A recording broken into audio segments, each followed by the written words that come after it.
Yes, Happy New Year, if we can still say that. And very Merry Christmas to all the viewers a couple of weeks on. Alan Merry Quinlan. Christmas. What? Christmas. You can't say Merry Christmas. Well, I've just said it. How was Santa to you, Al? Oh, great. It was an You were away enjoyable travelling few the world, weeks. is that right? No, I was not. I was nowhere. I just stayed at home and like a Grinch hid away. No, Christmas was nice. It was lovely. It was lovely. There was loads of rugby on as well, which is good. Loads of Premier League football and Liverpool. Little bit of stability, but better than the Spurs anyway at the moment. Your crowd. I was just saying hello, Alan, to you. I know, but I just wanted to on say this, to get that back to Thursday you, morning, but yeah. I wanted to get that back to you. Yeah. No, as you talked about, plenty to keep us occupied. Rugby involved. Champions Cup back, and we head into the final round of the group or pool stages, as you like to call it. We touch on Harry Byrne being the hero a couple of days ago in Dublin. What a last-minute penalty from him. Munster losing. Unfortunately, just too long. Ulster didn't play, and then Connacht. Don't even talk about the last 20 minutes. As an overall spectacle, only Six Nations a couple of weeks away. Where is Irish rugby? I think obviously the big question early on. The derbies pre and around Christmas, and they bring their own intensity and for all the different ones that were happening in the URC, and then Europe is special. It always holds a special place in my heart because of playing in it for so long, and I think it's a wonderful competition. There's been, a bit of chat about teams sending weekend sides and a bit of that, but I think in round 3 we saw a bit more stability around that. There's still a couple of sides didn't send their full strength team, so that's kind of an ongoing debate. But what we saw at the weekend was outstanding games, real bite, jeopardy, and some great exciting games as well. They weren't all perfect, but there was a great bit of bite in it, and that's the intrigue about Europe. You play teams from different countries and different challenges, and the away from home scenario. It's a great competition, and we saw it come to life again at the weekend. We sure did, and as soon as I said we must start in Europe, actually, the big news in rugby at the moment is Scott Roberston has been relieved of his duties on the other side of the world for New Zealand. We looked there just before we came on to chat. 10 wins out of 13 last year in the test matches. Has been in the job a year before that. This is 20 months out for a World Cup. There was chat he had fallen out, or the senior players didn't really get on with him. There was a bit of animosity, and that's the way they've gone. The New Zealand board have decided they need a new coach. Are you shocked? Are you not shocked? What do you do you think it's too soon before a World Cup, or is it the fact that they need to make a change? There's obviously a problem, and you're better off to address it, and the power brokers and decision makers have done that. I don't know Scott Robertson personally, but we all had seen the success with the Crusaders before he took over the job, and there was great excitement about his strategy coming in after Ian Foster. He was under a fair bit of pressure, Ian Foster, and I think he had some difficult moments towards the end of his tenure as the All Blacks coach. They don't usually sack coaches. It's kind of unheard of, really. I of course there's shock to this. Yeah, there is shock, and we'll probably hear more about that. I think the initial shock was again, you never really hear those kind of stories coming out of New Zealand rugby as regards player unrest or players not being happy. And from that review that they conducted probably post-November, looking back at the whole year, some of that stuff started to drip feed out. That always kind of happens, even though they're confidential kind of documents and surveys, player surveys and stuff like that. And so I think I was kind of shocked when I heard some of that some senior players weren't happy and the structures, the way they were playing. And ultimately New Zealand haven't had the same dominance in the last couple of years. So, you go back to 22 when Ireland won the series there, very up and down results, and they became a side that other teams fancied their chances against, and so I think they came back into the pack. In the history of the professional game, and even before, they've always been the kind of standard bearers and trendsetters and team that everybody else would look up to. You know, it's like a religion, rugby in New Zealand, and I think they certainly came back into the pack. You know, South Africa, New Zealand, and of course there's been times over the years that Australia have had wonderful teams as well. You know, England had that World Cup in '03. They were the dominant force in World Rugby. They won a series that year in New Zealand. It was a famous kind of series win as well. So they've certainly gone back a bit, and you know I think the biggest shocking result and probably the most disappointing result that lingered was that game in Wellington against South Africa, where South Africa just blew them away. I can't remember the exact score. Was it 43-10 or something like that? Record, wasn't it?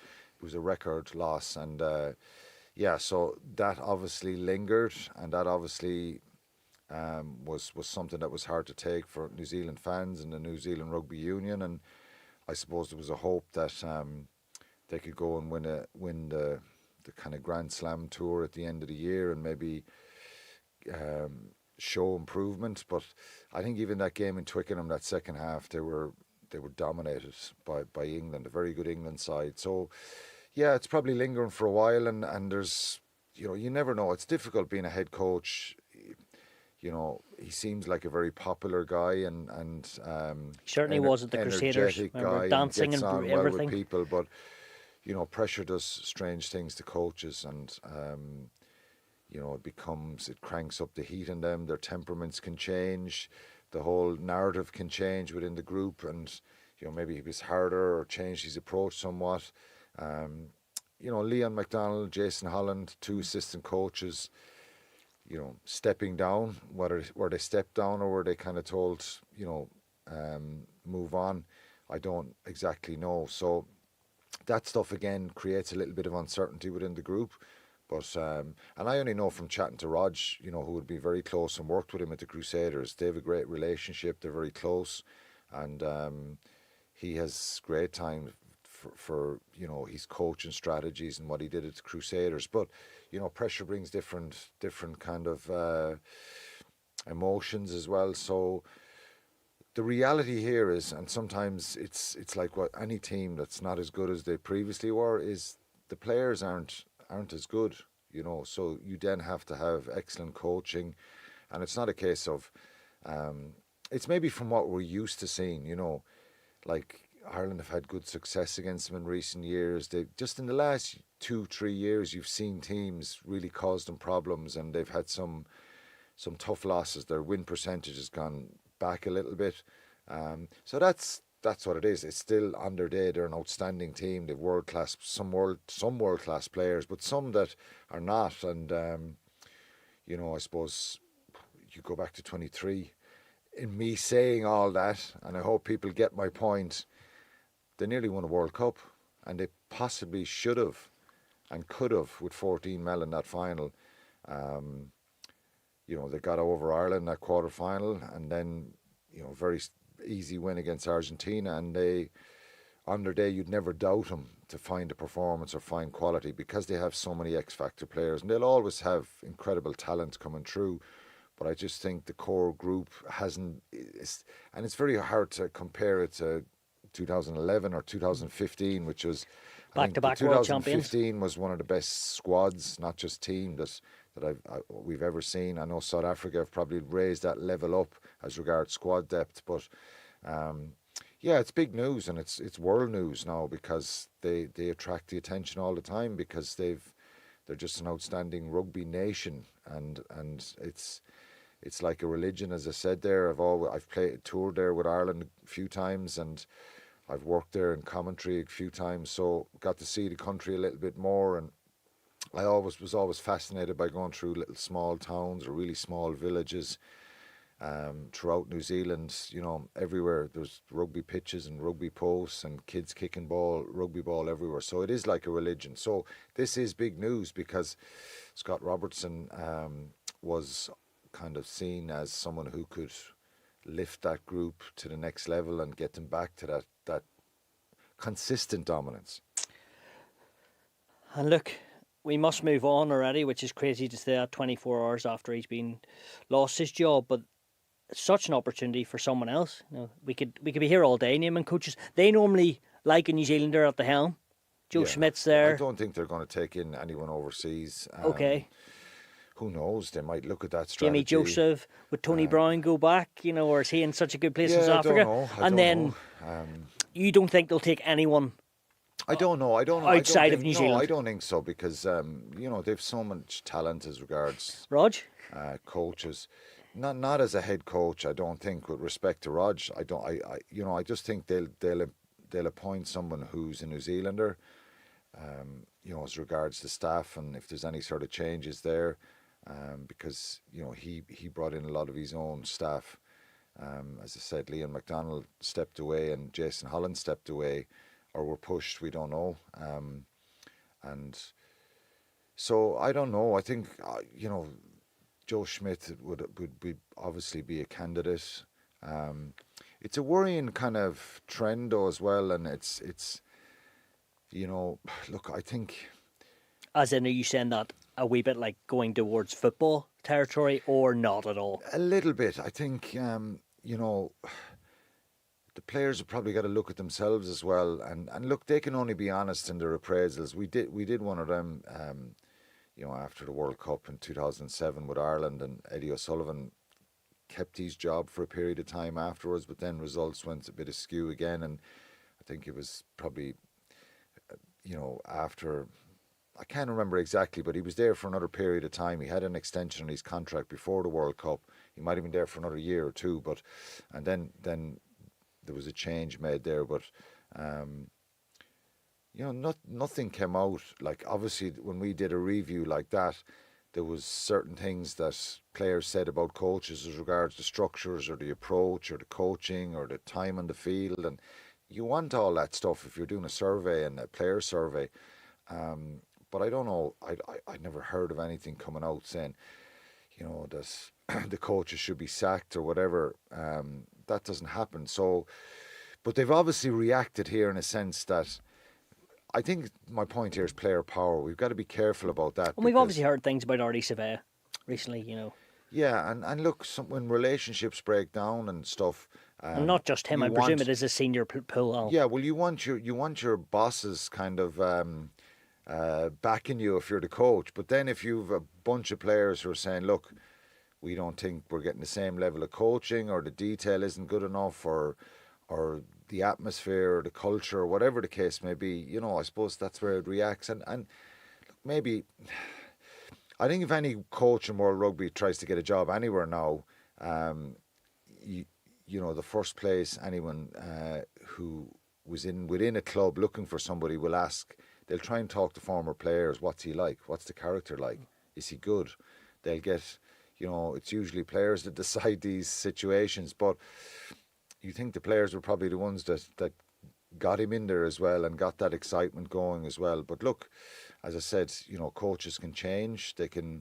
I've probably experienced it myself where you think, you know, they're different characters and they're more really relaxed, and then they get the head coach job, and it creates all sort of pressure. So, yeah, it's surprising. But look, you have to be careful that, you know, it happens a lot in football, you know, because they're worth so much money in Premier Leagues and different, you know, there's talk of Alonso losing the players in Real Madrid, and, you know, do you get rid of, if there's a problem, couple of players, do you get rid of them and keep the coach? The coach is always going to suffer, particularly at that level when you have players who are on so much money. I'm not saying that happened here, but look, I think he'd be disappointed because, but who knows, maybe we'll hear some more as regards, you know, if it's coaching probably doesn't tactics. help the one as you talking that, because it's interesting. I think before a group of players backed Ian Foster publicly. Yeah, so and this time it doesn't seem to be like that at all. And there's been some breakdown, but he seemed like a very popular choice, didn't he? Like that they got their man. This is the guy that's going to take him back to that consistent level of brilliance. So you know, maybe he's not this nice guy that you persona, happy-go-lucky, joyful guy. But every coach needs to have a ruthless streak, you know. I heard that from Munster players, you know, when Rassie was in Limerick with them, and he was great crack and fun and very approachable and stuff. But if you weren't doing your job, or your attitude wasn't right, they saw a different side of him a few times. So you do have to create a little bit of fear within the group, because you've got to manage adults and get results, and try and get people on board with the way you want to play, whether it's in any sport. So, when you think of 10 wins out of 13, it's not a bad return. You're beaten by South Africa, who are an outstanding team, and you're beaten by an English team. I think South Africa twice, and then you're beaten by England, who were, look like they're coming back to that top table, and they've a very, very strong, powerful side. And look, even stronger New Zealand sides have lost in Twickenham as well, So, but there's obviously some bit of unhappiness in what's going on, and they've reacted to that. Well, I suppose that lastly on that as well, just out from a World Cup 20 months, I say, if I asked you who's close to the favourites after South Africa, you still put them up there. Of course, because they'll always have good players. I think, probably, they're always going to bring out extraordinary young players through, because they have that talent. And as I said, it's, their underage level, their school system, their under-20s teams, there's stars always produced there. So look, it wouldn't be a bad job to have if you're a coach and you fancy your chances having a crack at a World Cup 20 months out, given it's in Australia as well. So yeah, it'll be interesting to see what happens with Joe Schmidt now, because Joe's finishing up with Australia. I think this summer he was supposed to finish. How many times is he supposed to finish? Just a lover of the game. To Les Kiss. So who knows? He was involved with them for the World Cup, and he might would have been back at home, but who knows? There's be plenty of candidates, New Zealanders, and but yeah, it's one that's grabbed the attention of everyone, the rugby community throughout the world now, because they're such a big team. It sure has. Right, Champions Cup. What Harry Byrne did, his stock just keeps going slightly higher. This Irish fly half position and the talking points will never seem to stop, Alan, and nor should it, with it such a big pivotal position. He's had a very good season this year, and spoke about maybe that experience being on loan to Bristol and getting out of the environment. Experience to Bristol, it seems to me, it's as if it's been 3 years. It was only 12 games, but it seems to have done the world of good. Sometimes that's good for a player to get just away, getting out there, see things differently, maybe express themselves. Sometimes there is a bit more pressure at home and expectation. So, I think he was that was good for him, and he looks this season that he looks a lot more composed. His decision making is good. He's a big, strong athlete, and he didn't do anything extraordinary when he came on against La Rochelle, but obviously the kick is the one that gets highlighted. But to be fair to him, he's played very well this year, and it's a big moment, and it takes fair confidence to kind of overrule the starting 10. I know he'd kicked one previously, Harry Byrne, but to overrule and kind of show that dominance, say I'm taking this kick, and to nail it like that, it's a fair bit of pressure for him. But yeah, he's put himself back in the mix now with challenging Jack Crowley and Sam Prendergast, which is good for the Irish team. It's good for to have another option there, maybe. I'm not so sure it's good for the team because of the stability issue and having such, in such a pivotal position. I don't know if it suits, would it be better to have just a 10 who's come in and plays all the time there and have backup who are getting some game time?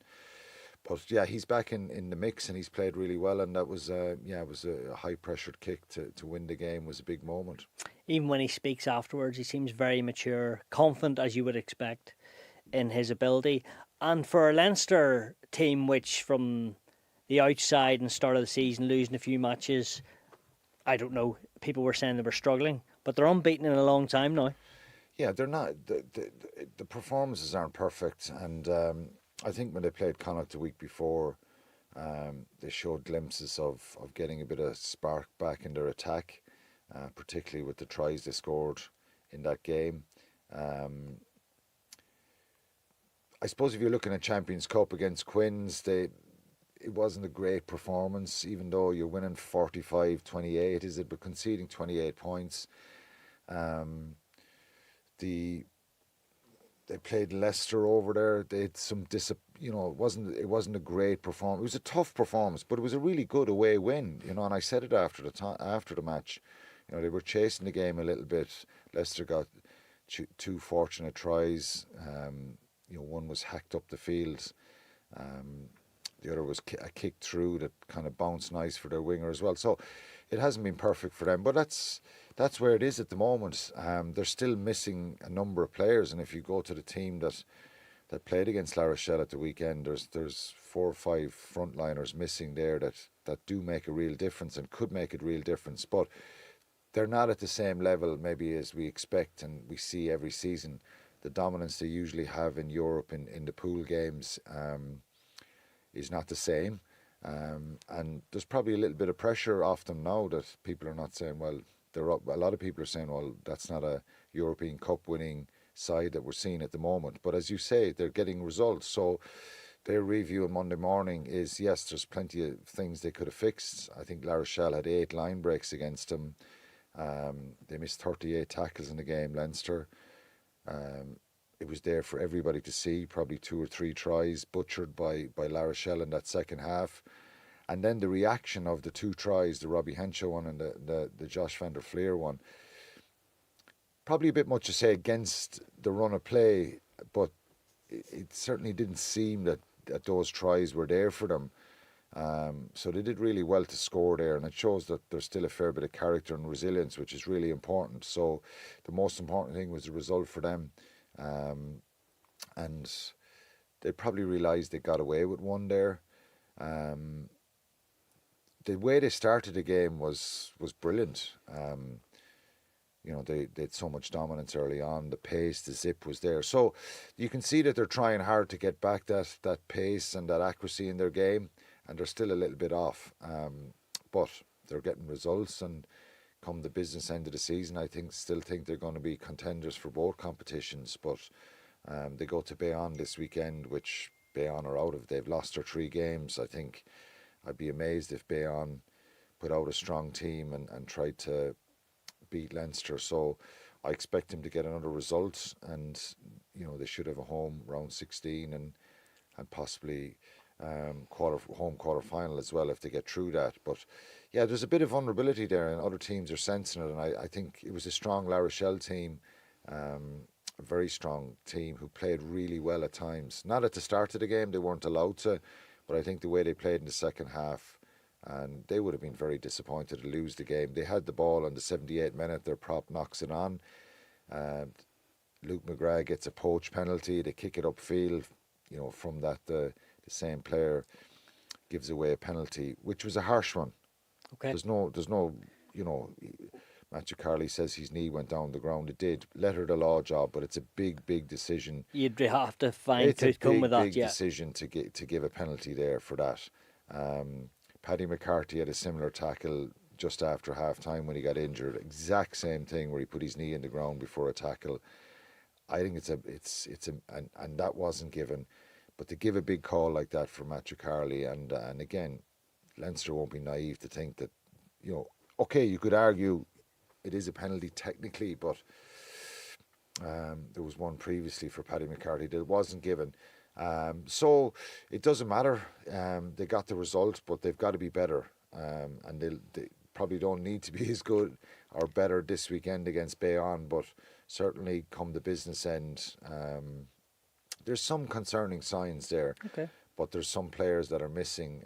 But we've probably seen Leinster chop and change a bit over the years, and be missing 3 or 4 players, and the levels of dominance have been there. So maybe they're back into the group a little bit, and maybe it'll suit them a little bit now. But I still think they're going to be thereabouts to win the competition, possibly.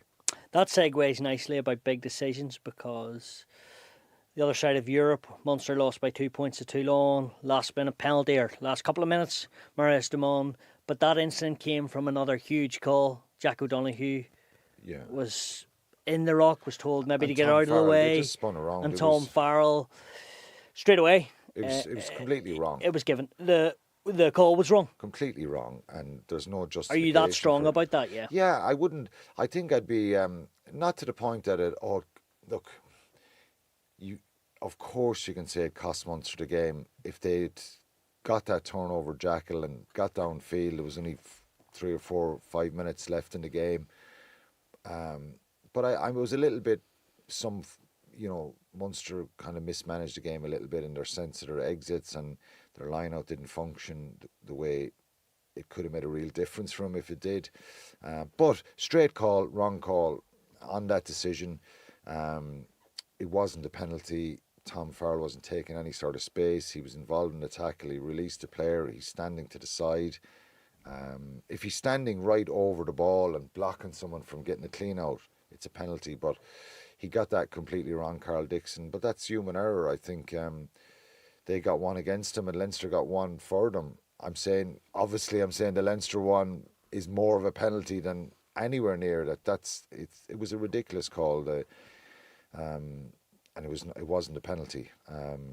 But yeah, look, I think their kicking game needed to be better. They showed a lot of effort and work rate. Put major pressure on Toulon. It was a dreadful first half. But their kicking game cost them a little bit of setting the line out and then some exits. They, even after Munster went ahead with the Jack O'Donoghue try, or the Tom Farrell try, their exit out of their 22 from the kick-off is really poor, and they gave Toulon opportunities. Toulon were there for the taking. So very frustrating, I think, for Munster and the players when you lose by 2 points. I think in the end, their losing bonus point can be taken away from them. They hold up Toulon over the line. And they did brilliantly to kind of keep that point, because I think it will be really crucial for them. But yeah, I think you'd have probably taken it beforehand, a 2-point loss in Toulon. But on the balance of it, I think that game was there to be won for Munster, and that big decision at the end was a crucial one, because obviously they kicked the penalty and they go back ahead again, Toulon, and it was the wrong call. Yeah, Dennis Leamy this week was saying he still wants answers. Yeah, they'll get information back from Tony Spreadbury, and they'll get being told that decision is incorrect. It doesn't change anything. I mean, internally, it just means that all the referees will probably be shown the stuff, and in their reviews of what's right, what's wrong, what's the trends, was there ruck issues, and that will be shown, and lots of referees will see that you can't call a penalty for something like that. It has to be really, really clear that you're blocking someone out and taking the space. I get what he's saying about taking the space, but it's nowhere near where the ball is. And both Jack Crowley and Tom Farrell are kind of spun to the side. So look, I think it was a disappointing kind of finish. But then, as I said, they're hanging on for a bonus point at the end, and they did that. So it was a good bonus point in the end. So they have to beat Cast, bonus point. Yeah. Toulon have to lose to Gloucester, who aren't in a great place at all, and then Bath have to deny Edinburgh any point at all for Munster to get a home last 16. Correct? Yeah, and it's so, or do we need the maths calculators out? It's so significant if you get that home, for obvious reasons. Munster fans deserve it. Well, or does anyone deserve anything else? Yeah, you deserve what you get, and I think on the balance of the 3 previous games, I think Bath was a dreadful start to the game and a really disappointing loss over in Bath. They got the bonus point against Gloucester. It wasn't the best game either they got it late on, the bonus point win. And at the weekend, that was there for the taking. So you get what you deserve sometimes. Of course, you can have a bit of bad luck, but they've got to find a performance this weekend. It's strange that it's absolutely out there that they need a bonus point win. And that can be tricky at times, because they're going to face a Cast side who have 5 points and probably mathematically are not out of it yet. If they were to get a bonus point win and get to 10 points, they may sneak in. We've seen teams sneak in and Leicester points before. They'd be relying on the other results as well. But Yeah, I think they've just got to focus on trying to win the game and start the game well and not force things. We don't have the teams yet, and whether Cass will give it a crack, who knows? But Cass really disrupted Gloucester in that first game in Gloucester in their line-out. Gloucester couldn't win a game, and I think that was a concerning part. That kind of was a bit better in previous weeks for Munster. Games they've struggled, their line-out hasn't been good. So, yeah, they'll still try and cause problems for Munster. So they've got to generate their own momentum here early on and intensity and try and get a performance and hope that, yes, that Bath beat Edinburgh and that Gloucester can beat Toulon. But Gloucester are going to come back into it. If they were to get a bonus point win, they'd be both on 11 and it'd come down to points difference. So every point could be really crucial here at the weekend, what you score and also mainly what you concede. So that points difference is going to be really crucial for them. Challenge Cup, Ulster went all around Europe and couldn't get a match on. They've had that before, but apart from it was in Dublin where they played La Rochelle. We don't need to go back there with that different venue. This time they didn't get to play any part of the 80 minutes, which is really disappointing for the fans. It was called off only 40 minutes before the kick-off. They had to move grounds. These things happen, but just pretty turbulent there, the way that was sort of released out, even in the media, and just disappointing all around. Yeah, it was very disappointing. I think for the Cheetahs to come all the way up from South Africa to Amsterdam, we knew there was a lot of snow the previous week in Amsterdam and that there was more snow, forecast for the weekend. So from what I can hear and what has been written, that the Cheetahs were happy to go to Belfast and play it in Belfast if that was the case. I know that it was moved out of Amsterdam, wasn't it, an hour away? A Duke's Rugby Club. And, it was maybe 2 hours before the game. It looked like it was going to go ahead, and then it was a local pitch, Alan. Deteriorated again. So, yeah, it was, how they could look at the logistics. It's very easy to say, oh, well, move it from somewhere in Holland to somewhere else and move to a soccer ground or a heated pitch or something like that. The logistics of staff, security, safety for people, all that kind of stuff is different. But I think the warning signs were there the week before with the snow that was in Amsterdam and the fact that the weather wasn't going to get any better. It should have been moved to Belfast or somewhere else in Europe, to Portugal or somewhere. Not easy do now, I would say, because how do you? It's kind of renting out a venue and kitting it all out and getting all the TV cameras and all that kind of stuff and all the cables, and there's a lot of stuff goes on to get a game ready for TV as well. So the logistics of it aren't so easy. So, but still, I think it should have been called a few days, 5-6 days beforehand. They should have called it and both sides were agreeable to play the game in Belfast, and it should have been moved there. But to be fair, they're in Belfast this week, top of table class against Stade, and a win would get them another match in Belfast in the quarterfinals or last 16.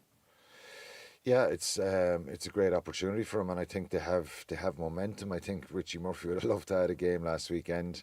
And he was saying this week he wants to stay, which is brilliant for the fans. Yeah, and I think there's no hiding away from the fact that it's probably, is he there 2 seasons before this season, and it was very topsy-turvy and not being in the playoffs and not making Europe last year and some really disappointing results and I suppose pessimism up there in up north and with Ulster.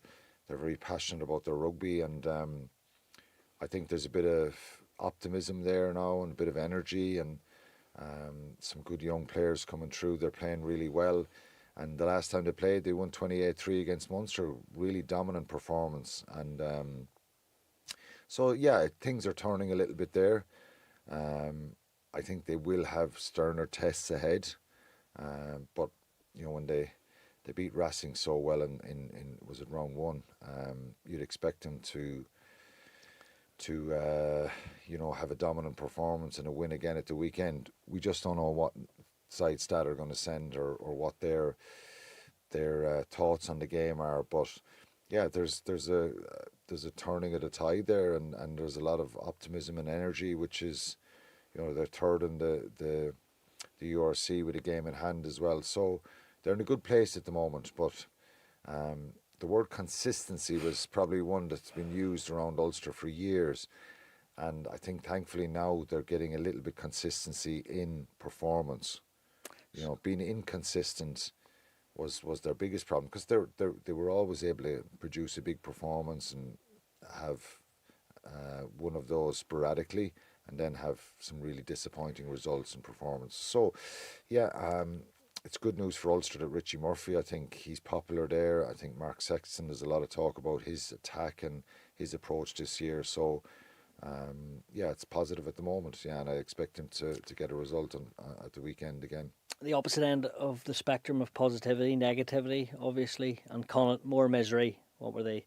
31-14 up with 20 minutes to go against Montpellier, or just a wee bit more than that, losing 33-31. It's a bit doom and gloom at the moment. It is, and it's on the back of some disappointing results. I think they've only won 2 in the URC, and when you look at the first game against the Black Line, it was a mismatch, really. They were very, very poor.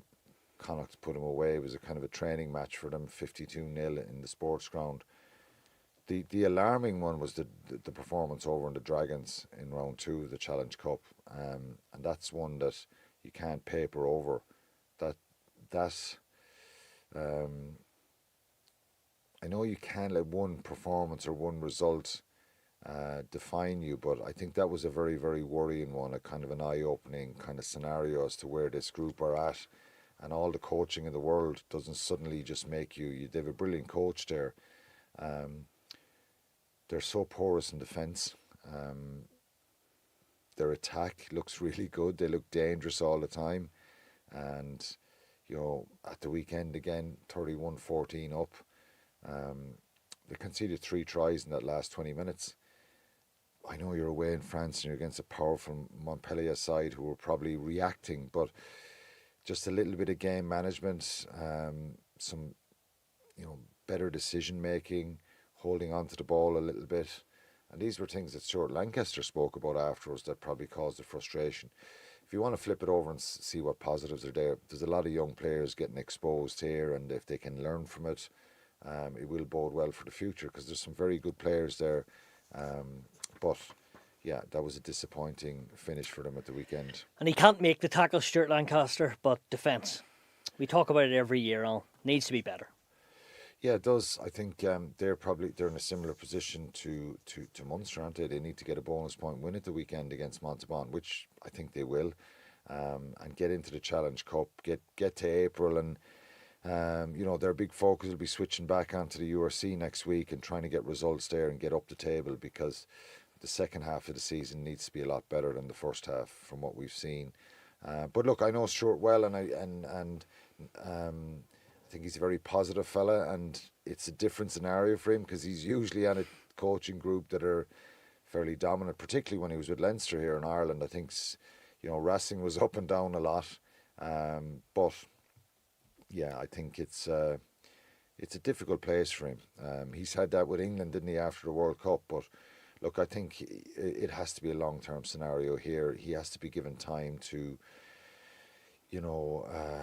bring in some players and move players around and bring some young lads through and try and change and make them a hard team to beat. I think at the moment they're, as I said, their attack is very good, but they're conceding too many points. Last couple of talking points before we finish. Joey Carberry could be coming back, so we think, to Ireland. Ulster were interested, but the Blue Brigade of Leinster seem to have snapped him up. That's not confirmed, but if he decides to go that way, but maybe we're brainwashed to think he's definitely going to come back to Ireland. But what an addition he'd be if he did. Yeah, I think the way it's out in the press, I think it's going to happen. He's definitely coming back. I was probably convinced of that when Leo Cullen said, yes, we did have some conversations. It looked like he was going to Ulster, but the lure of coming back to a squad like Leinster, coming back home essentially where he started out and his professional journey. And look, I think for Joey Carberry it'd be a bit disappointing. It's been probably the last 3-4 years we've lost sight of Joey Carberry, haven't we? The end with Munster that last season was very disappointing. He had some very positive, brilliant performances, had some difficult injuries. and they've affected him. And I go right back to Japan in the World Cup when he got injured there with his ankle, and he had some tough injuries that are hard to come back from. But he has the talent. He hasn't got the game time that he would have liked in Bordeaux. But getting him back into the Irish game, he's only 30, is he? There's still some years left in Joey Carberry, and it'd be lovely to see him come back with a bit of a swagger and get some form back again. Jack Ainger as well, maybe to Munster, Ulster, and you could maybe see more of this with David Humphreys moving players about provinces. Yeah, they have to want to, but but Frawley's gone to Connacht, obviously. It stems from trying to, Are you an advocate for it? Yeah, it's absolutely. I've never had a problem with Leinster players coming down to Munster when I was there. We didn't have as many, obviously, but there was some, like Felix Jones came, Niall Ronan. I'm probably missing a few here, obviously, but, we didn't have a huge number at the time, but to me, they were the same once they put on that jersey. So I never had a problem with it. And I think you see it in New Zealand a lot. They move around the teams there. Sometimes it's probably hard for Leinster to take when they produce these players, but they just have so many players and so many young players. And we will see a raft of these young fellas coming through again, even though it's at the moment there's a little bit of negativity about where Irish rugby is at and are we on the way down a little bit. There's some incredibly exciting young players within the system, and Leinster will keep producing them as well, as the other provinces will, but not as many. So, of course, I'm an advocate for it. I think so. Will Connors, it looks like he's possibly going to Connacht as well. And when we get the other three provinces, the whole thing is to try and spread around the talent as well and make them stronger and help them, because that's good for Irish rugby. And as I said, Leinster are always the ones that kind of lose them. There's a number of ex-Leinster players in all the three provinces, and that's the reality of it. So, there'll be a bit of movement, probably a little bit more so now, because there's a couple of people who've probably hung on in Leinster for a while saying, look, maybe I will get my chance, and it hasn't worked out that they've got that regularly. So, there's for me, I've no issue with that. Al, thanks for coming in as Cheers, always, thanks, sure. And very much looking forward to this weekend of rugby, but also next week a certain Six Nations squad is picked next Wednesday, and we'll have straight reaction this day next week or the day before. But thanks for listening, and make sure to leave your comments as always.